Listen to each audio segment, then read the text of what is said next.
Hari ini kita akan belajar tentang soal-soal hemato-onkologi. Nomor 1.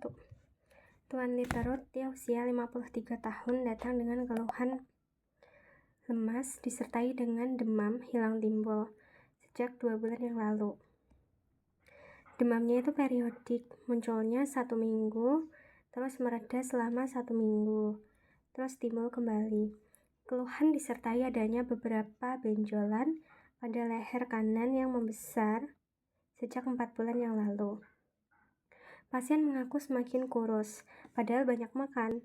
Pemeriksaan tanda vital didapatkan demam, suhu 39. Pada pemeriksaan fisik, teraba massa multiple di leher kanan dengan diameter 2-4 cm yang teraba keras dengan batas yang tidak tegas. Penemuan pada biopsi massa yang paling mungkin adalah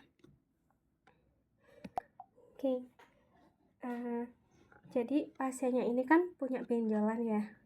Benjolan dan benjolannya itu di area leher. Tapi dia ada warning sign-nya. Warning sign-nya itu dia makin kurus. Terus si benjolannya ini dia itu tuh makin membesar. Makin kurus, makin membesar. Ada penurunan berat badan, jadi sama ada gejala lemas sama demam hilang timbul kan. Nah, warning sign untuk benjolan yang mengarah ke keganasan di leher. Nah, kalau benjolan di leher itu kan bisa aja dia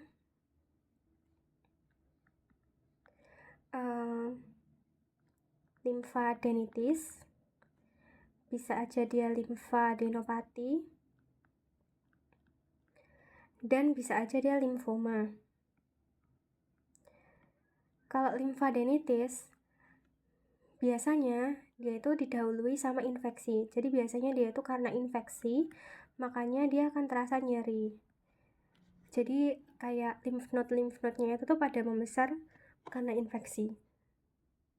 Nah, kalau limfadenopati dia ada benjolan, tapi dia tidak nyeri. Jadi yang membesar aja. Kalau limfoma ini adalah benjolan yang biasanya dia nggak nyeri, tapi dia ada warning sign-nya. Nah, si limfoma itu tuh dibagi jadi 2. Ada yang limfoma Hodgkin. Kalau limfoma Hodgkin ini biasanya dia itu jumlahnya soliter, unilateral, dan penyebarannya itu tuh contagious.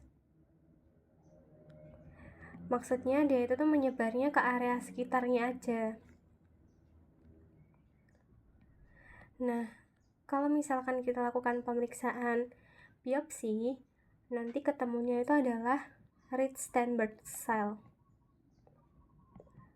yang bentuknya itu kayak mata burung hantu atau owl eye. Kalau limfoma non-Hodgkin, benjolannya itu karakteristiknya biasanya multiple, tapi dia non-contagious penyebarannya.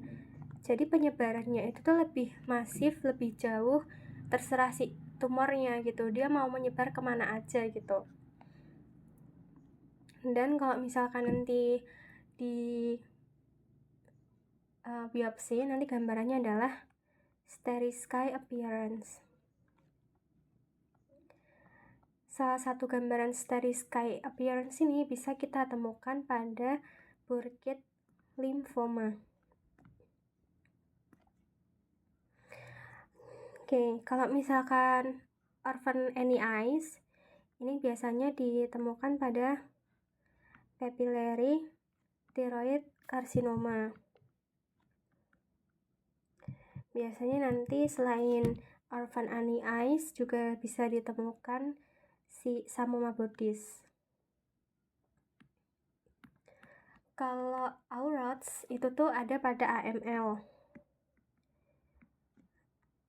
Kalau di bimbel Medico itu diajarinya AML punya aurat. Jadi yang punya aurat itu adalah si AML. Aurat itu dia kayak sel darah merah yang dia itu tuh saling aurat itu dia adalah ada sel darah putih yang dia ada kayak batangnya gitu atau band, namanya aurat. Nah, kalau statistical appearance ini pada NHL, non-Hodgkin lymphoma, salah satunya ada di Burkitt. Kalau Richter-Steinberg tadi dia ada pada Hodgkin lymphoma. Kalau inflamasi granulomatosa dengan nekrosis perkicauan, dia ada di lymphadenitis TB. Jadi ini jawabannya adalah yang C. Nomor 2, profilaksis yang tepat diberikan untuk anak pasien.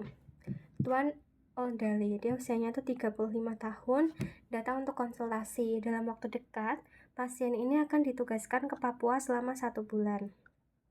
Pasien berencana membawa serta istri dan anaknya yang berusia 3 tahun. Pasien khawatir karena tingginya angka kejadian malaria di daerah Papua. Dokter memberikan edukasi mengenai pengobatan profilaksis malaria yang dapat dikonsumsi untuk mencegah terjadinya infeksi. Yang dipilih itu apa? Kalau kloroquine per oral itu bisa. Tapi syaratnya daerahnya itu tuh belum resisten kloroquine.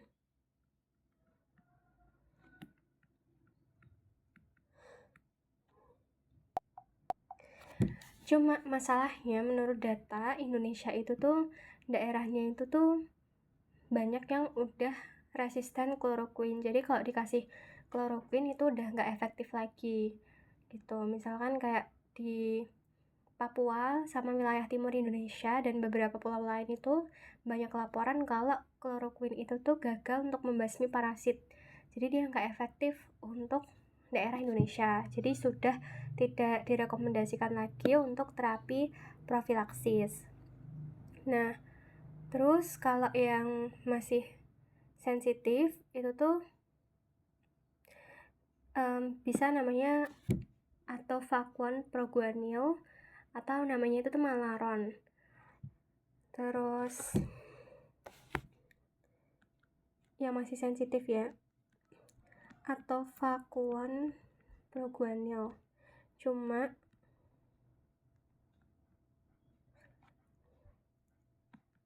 ini jarang disebut sih di kayak soal-soal KMPD gitu. Nah, kalau yang kedua yang paling sering itu adalah si doxycycline. Si doxycycline ini dia dikonsumsinya itu 1 kali sehari. Mulai 1-2 hari sebelum berangkat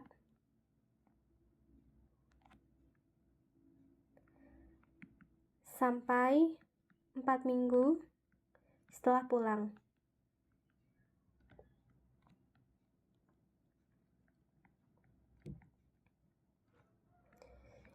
Yang ketiga itu ada mefloquine. Kalau mefloquine itu masih bisa dipakai. Tapi dia katanya banyak efek samping neuropsikiatriknya. Nah, kalau yang mefloquine ini cuma 1 kali per minggu aja. Dimulai 2 minggu sebelum berangkat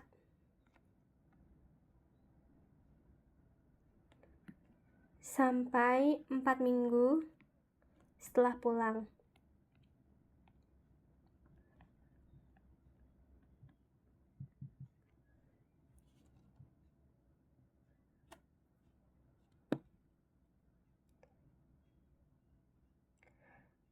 Terus sebenarnya Primaquine itu juga bisa, tapi Primaquine itu kan dia lebih masuk ke terapi utama ya, bukan terapi pencegahan. Jadi itu jawabannya adalah yang A. Kalau artesunate intramuskular itu tuh dipakai untuk malaria cerebral.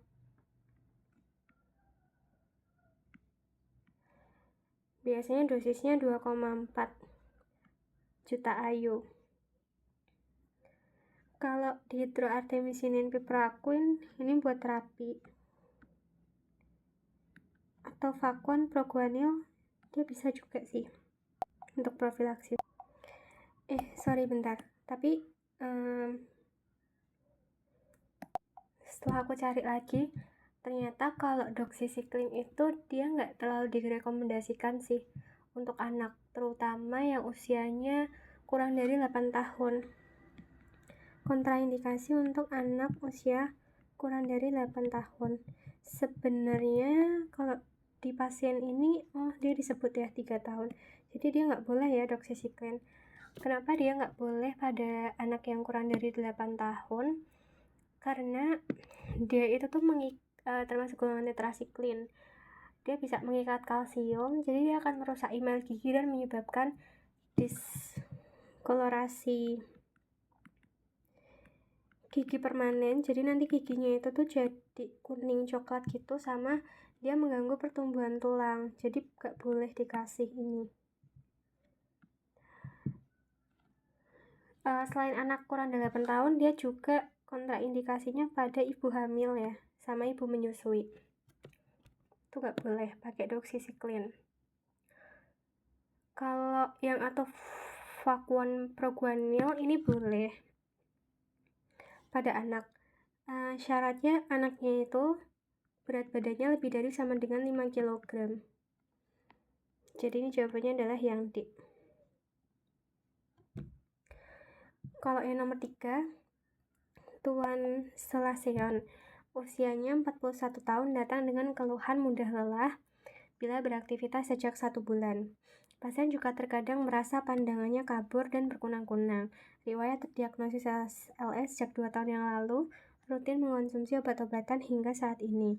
Pemeriksaan pasien tampak pucat, konjungtiva anemis, skleranya putih, pemeriksaan labnya HB-nya memang rendah, hematokritnya juga turun ya.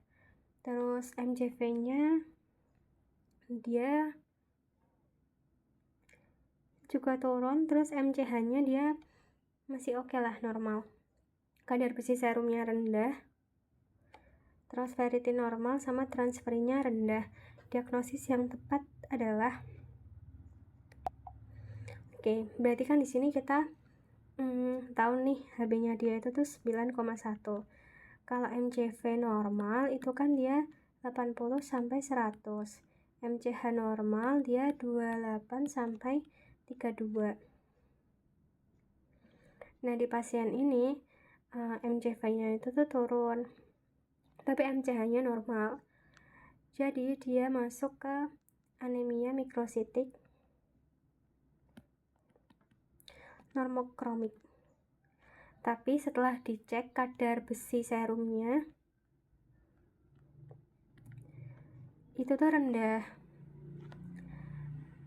Tapi terus transferin ya.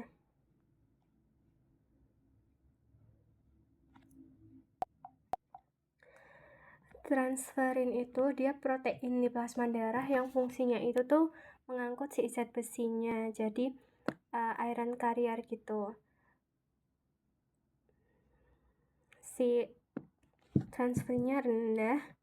Karena transfernya rendah, jadi nggak ada yang ngangkut besinya di serum. Makanya ya make sense kalau dia kadar besi serumnya juga jadi ikutan rendah.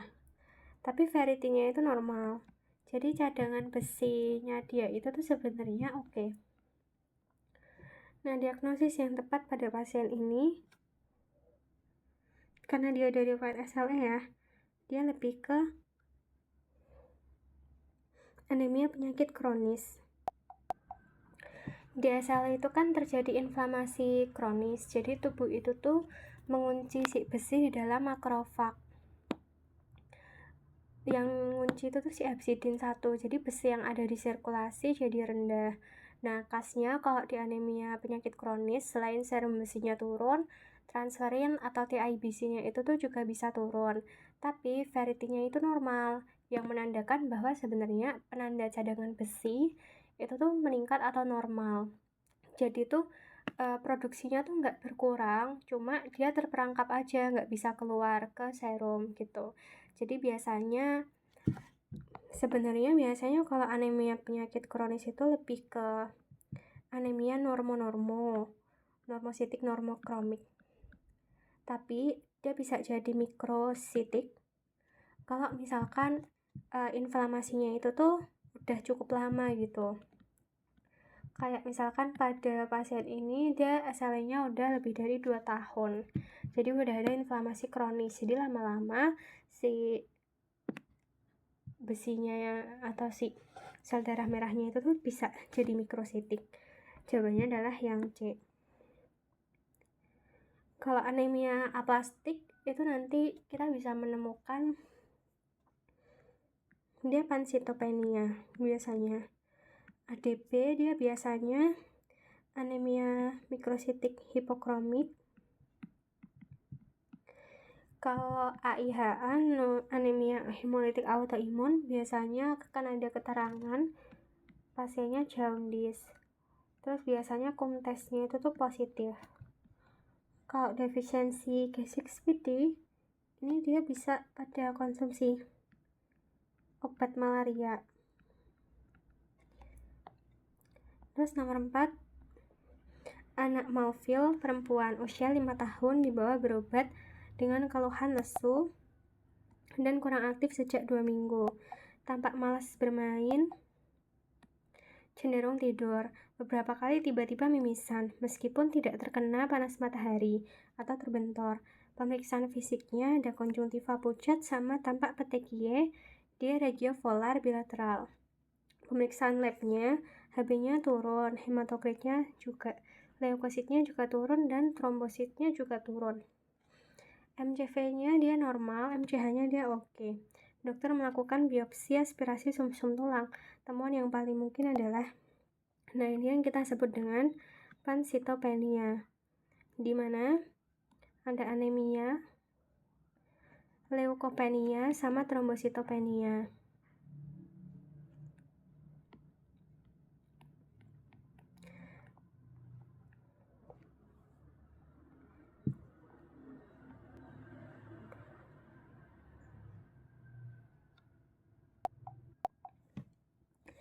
Jadi biasanya nanti di biopsinya itu akan ada hiposelularitas sumsum tulang.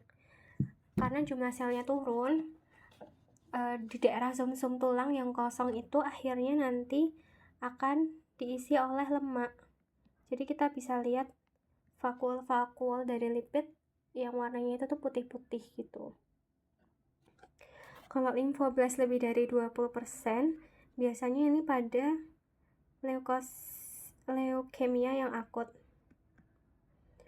Nanti tergantung tipe dari blastnya itu, apakah dia tipe yang myeloid atau tipe yang limfoid. Kalau fried egg appearance, ini bisa ditemukan pada biopsinya si multiple myeloma.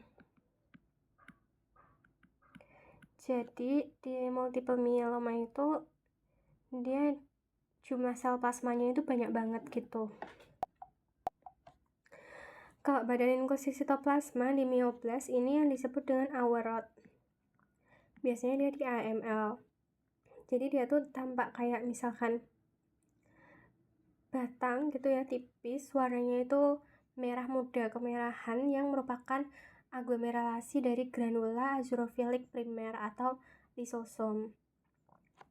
Terus kalau Rich-Steinberg cell, ini si mata burung hantu. Dia ada pada limfoma Hodgkin. Jadi ini jawabannya adalah yang B. Nomor 5, anak Lilikov. Dia perempuan usianya 13 tahun dibawa ke IGD karena sempat jatuh pingsan di sekolah. Pasien mengaku sedang datang bulan hari ketiga. Jumlah darahnya itu banyak. Riwayat sering mimisan. Riwayat demam disangkal. Tanda vitalnya tekanan darahnya 170, heart rate oke, RR oke. Di pemeriksaan fisiknya, pasien itu tampak lemas dengan kulit yang pucat. Pemeriksaan labnya itu HB-nya 9, leukositnya 5000, masih normal, dan trombositnya juga masih normal. Waktu pendarahannya atau bleeding time-nya, dia memanjang, PT-nya normal, PTT-nya memanjang. Diagnosis yang paling mungkin itu apa?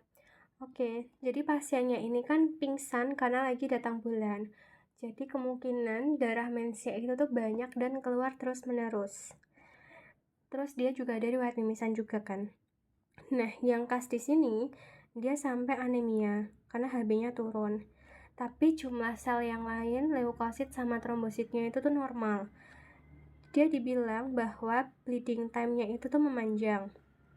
Nah, kalau pada faktor pembekuan gitu, kita tuh mengenal yang namanya bleeding time sama clotting time. Kalau bleeding time itu terkait dengan hemostasis primer. Nah, kan kalau di hemostasis primer itu, ketika kita terluka, kita kan akan berdarah. Jadi pembuluh darah kita kan akan terkelupas gitu ya.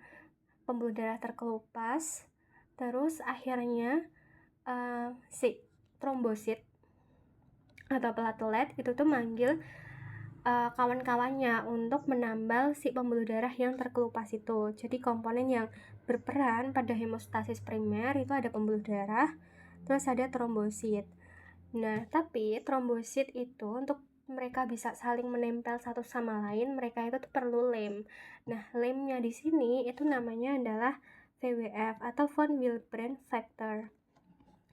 Nah, VWF ini dia itu punya orang yang gendong dia gitu. Jadi dia itu nggak bisa datang sendiri. Dia di carry sama faktor 8. Nah, kalau misalkan udah cukup sampai di situ, peran pendarahan bisa berhenti. Tapi kadang ada waktunya dimana pendarahannya itu tuh banyak banget. Jadi dengan hemostasis primer aja dia itu tuh nggak cukup untuk menghentikan pendarahan. Akhirnya dia memanggil temennya, hemostasis sekunder. Pada hemostasis sekunder ini, dia kan akan terbentuk benang-benang fibrin yang berasal dari si fibrinogen. Nah, untuk bisa aktif mereka itu tuh perlu faktor-faktor pembekuan. Nah, faktor pembekuan nanti itu dia akan dibagi jadi faktor intrinsik sama faktor ekstrinsik. Kalau faktor intrinsik itu dia diperankan sama faktor 8, faktor 9, faktor 11 sama faktor 12. Kalau yang faktor ekstrinsik itu tuh selain faktor itu tadi. Jadi misalkan dia faktor 3 sama faktor 7. Nah, kita tahu dari mana faktor-faktor ini gitu.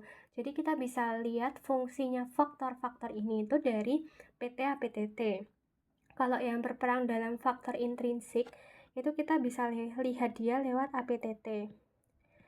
Jadi kalau misalkan nih nanti APTT-nya memanjang, berarti kalau APTT-nya memanjang, orang ini kekurangan salah satu faktor intrinsik ini, entah dia faktor 8, 9, 11, atau 12. Nah, kalau faktor ekstrinsik, penandanya itu adalah PTT. Kalau misalkan PTT-nya memanjang, berarti dia entah kekurangan faktor 3 atau faktor 7. Gitu. Nah, kalau APTT sama PTT memanjang ini berarti clotting time atau waktu darah membeku itu juga akan memanjang. Kalau bleeding time itu adalah waktu darah itu berhenti berdarah. Kalau clotting time itu waktu darah itu membeku gitu.